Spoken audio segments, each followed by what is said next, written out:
Welcome back to JB Reviews. Today we're going to take a look at a 2020 Toyota Highlander. This is going to be an XLE and it is actually new for 2020.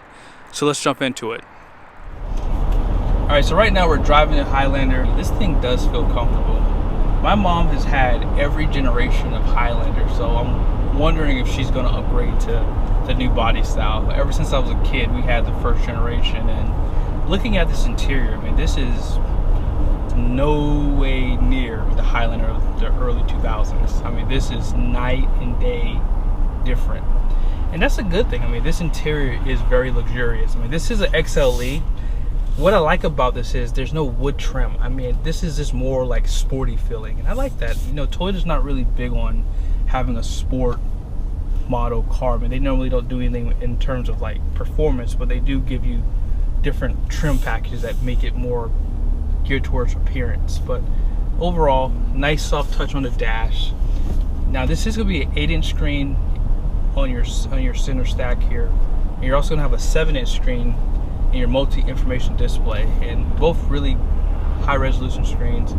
I can't wait to show you inside this screen. I've never been a fan of the Intune system, and I don't think that this is called Intune anymore, so I guess they axed that, and I'm kind of glad they did because it was never really that great. So looking at this one, it looks a little bit better. I come from the world of Chrysler, and I think that they have the best infotainment systems so far. I mean, I've driven Jeeps, I've driven Ram trucks, and they all have really good systems. So I'm looking forward to see how well they've updated this system. So take a look at the window sticker. This is going to be a 2020 Toyota Highlander XLE V6 all-wheel drive. And then this is the color silver metallic with light gray interior. And I didn't know that this thing is actually built in Indiana, Princeton. This is going to be some of your standard features here. This does have a 3.5 liter V6 with 8-speed transmission, all-wheel drive as I mentioned. LED headlights are going to be standard too. Now this is going to be where your optional equipment does start. Now this does have a premium audio system with 8-inch touchscreen, dynamic navigation with a 3-year trial. It's going to be $1,040. This has the cargo crossbars on the roof, $350. Carpet floor mats and cargo liner, it's $318. This has a door edge guards, $125. Wheel locks is $80. Destination and processing comes in at $1,120. And you have a total price of $44,233. Visibility is actually really good. I do have the third row seat up, and I did that on purpose to see how well I can see out the back seat. If you don't have anyone sitting in the middle of the third row seat, you can see out the back window really well. Now the mirrors are not attached anymore to the A-pillar like they have been in the past, and although I always thought it was for styling, it does actually quiet down the interior by not having them in that position. So I'm glad they did that. And it does make the new Highlander more bolder than the previous generation too. Just something as small as adjusting where the mirrors are, it does make this look a little bit more bolder. This is a complete redesign of the Highlander. You can tell overall that it does look pretty different. One thing to note for 2020, this is the first time they've ever did an upgraded headlight system on the Highlander. They've always used halogen headlights, and for this year they have LED daytime running lights, fog lights, and high and low beams.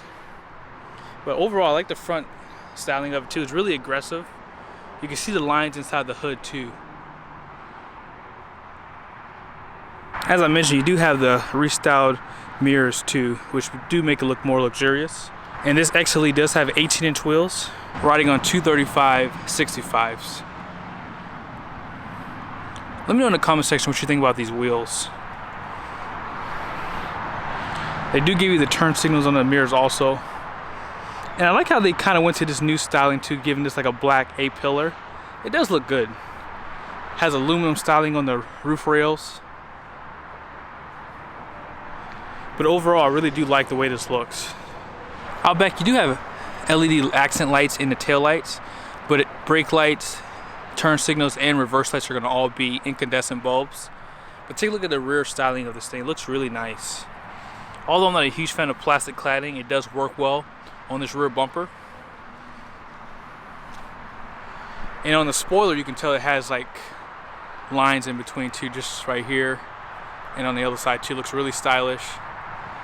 And it probably helps with aerodynamics also. They do give you a shark fin antenna on the top, and as I mentioned, you do have some aluminum on the roof racks too. Now if you need to put the tailgate up, all you have to do is push a button. Under here it's a long button. You also have a smaller button where you can lock all the doors from the rear, just like that. And if you want to put the tailgate up, you hit the larger button. I brought my luggage today just to show you guys what it looks like and how much space you have in the rear. I'm gonna take this seat up real quickly.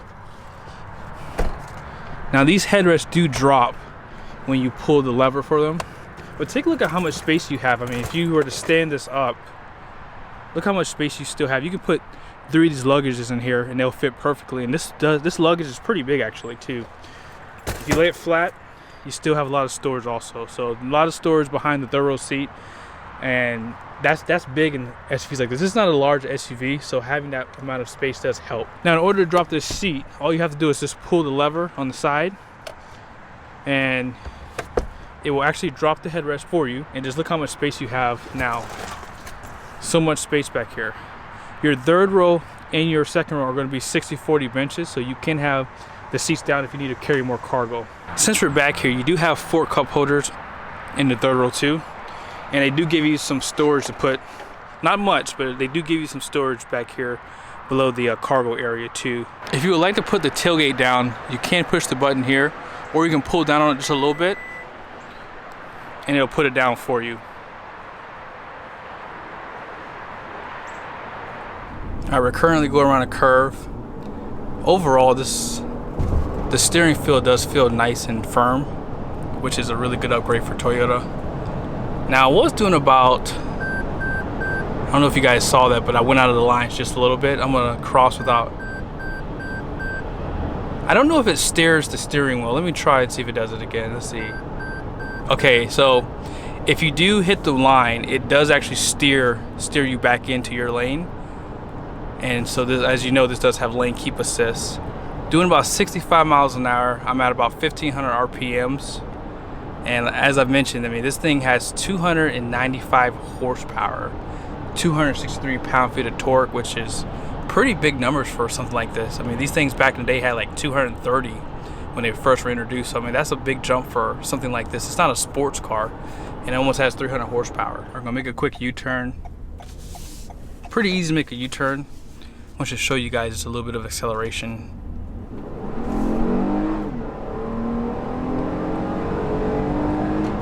I mean, this thing has a lot of power. What I like about this is it feels light on its feet, so when you do accelerate, it just goes. And because it has the all-wheel drive system, you don't feel like you're losing any traction. But I really do like this. I could drive this as my own personal vehicle and not feel like I'm missing anything. And I'm looking forward to see what they do in terms of like maybe a TRD package if they ever decide to do that in the future. But so far, I mean, this is a really nice riding, nice handling sport utility. Now, most people know that Toyota is really big in the hybrid technology. And for the 2020, they did decide to use a 2.5 liter 4-cylinder, which is not a bad thing because you still get the performance from that and the electric motor. And I've driven a Camrys in the past, and even back then, they had a lot of power. But that's going to give you like 35 miles per gallon. That's crazy to have. I mean, this is an 8-passenger vehicle that you can get 35 miles per gallon combined on. I mean, that's big numbers. Almost cutting in on 40 mpgs. This is going to be a different architect too for this SUV, so it's going to be a little bit lighter, it's going to be a little bit stronger, and you can tell that when you drive it. It does feel stiffer, but it's still comfortable overall. I mean, that's something that I've noticed about this driving, is it doesn't feel like a Toyota. Like if you were to put someone in this car from like a Dodge Durango or something like that, you would never know that you're driving a Toyota because it does handle really well. They did stretch the wheelbase also, so you are going to get a little bit more interior space. Now I noticed that it doesn't have as much legroom in the front because I have my seat all the way back, and I have the, and if you're not familiar, it does have a telescoping steering wheel too, so I have that pulled all the way out too.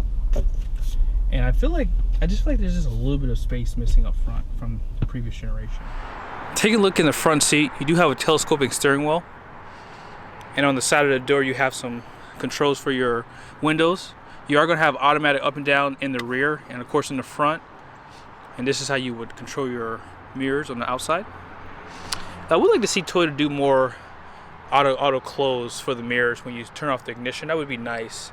And as I mentioned, you have cup holders in the doors.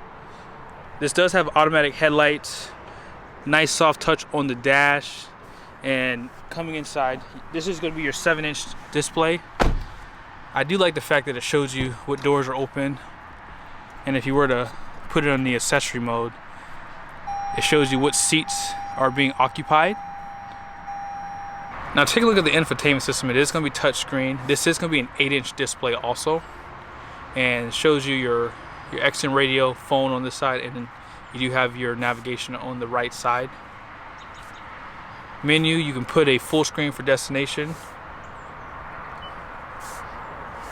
Audio, you can do the same thing. And if you want to have the full screen effect, all you have to do is hit the home button, and then you can set this up however you want to. You can zoom in and out for your navigation. Of course, you can change all this up too. Now I do have my phone hooked up. Let's see what happens when I put it into this one here. So you do have Apple CarPlay. If you hit enable, you probably have to unlock your phone, which you do. You have to unlock the phone in order to get in there. And then voila, you have all your apps in here. I use Waze for mine. If you use Spotify, it shows that on here also.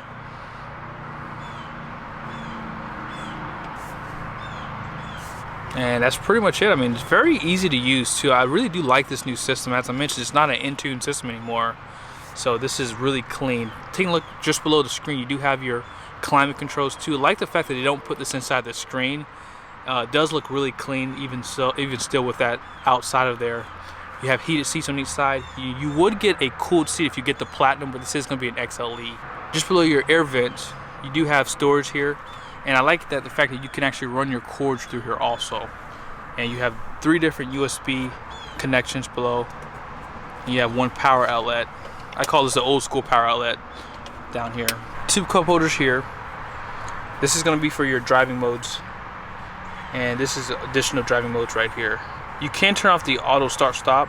I actually like the way it felt in this one. I'm not a fan of them in my Dodge Durango. I feel like it's too aggressive, like when you go to start again. But you do give you a charging pad right here in your center console, and you have additional storage just below there. Now this little tray comes out. Not easy to get out of here, but it does give you additional space down there. Very narrow, because this thing does not all open up as one piece anymore, which is okay too. I mean, I like the fact that they do that.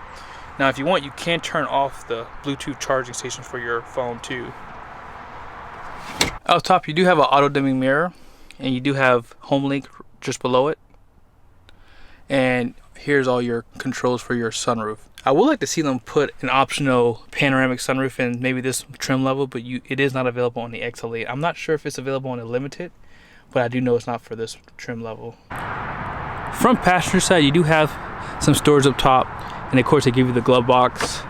I noticed that there's no side pockets on the side of the seat anymore. And take a look at how stylish these front seats are. Look really nice. They're actually pretty comfortable, and that's going to be the driver's seat too. Now here are some of your power adjustments for your seats.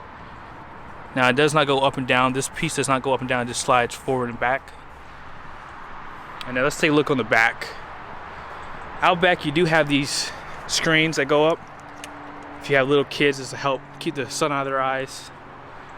And look at that flat floor surface. It's not 100% flat, but it's flat enough for me. And they give you additional USBs right in the back here too. And you do have 3-zone climate control. For the rear seats, you do have adjustments. These are going to be manual adjustments. If you want to fold the seat flat, you pull this one. If you want to adjust the seat forward and back, you use this one here. And if you want to control the back of the seat, you can do that also. So a lot of ways you can actually adjust these seats. Very clean way of doing it. You still have 2 cup holders here in the door. Same thing goes on that side too. If you drop down your center armrest, you have 2 additional ones here too. So there's a lot of ways you can throw all your little cups and stuff everywhere. Thank you so much for watching the video. If this was helpful, please feel free to give this video a thumbs up. Looking forward to kind of seeing what the Platinum gives you, maybe even driving a hybrid to see what kind of performance difference there is between the 2.5 and the 3 liter that it did in the past. Thank you again for watching.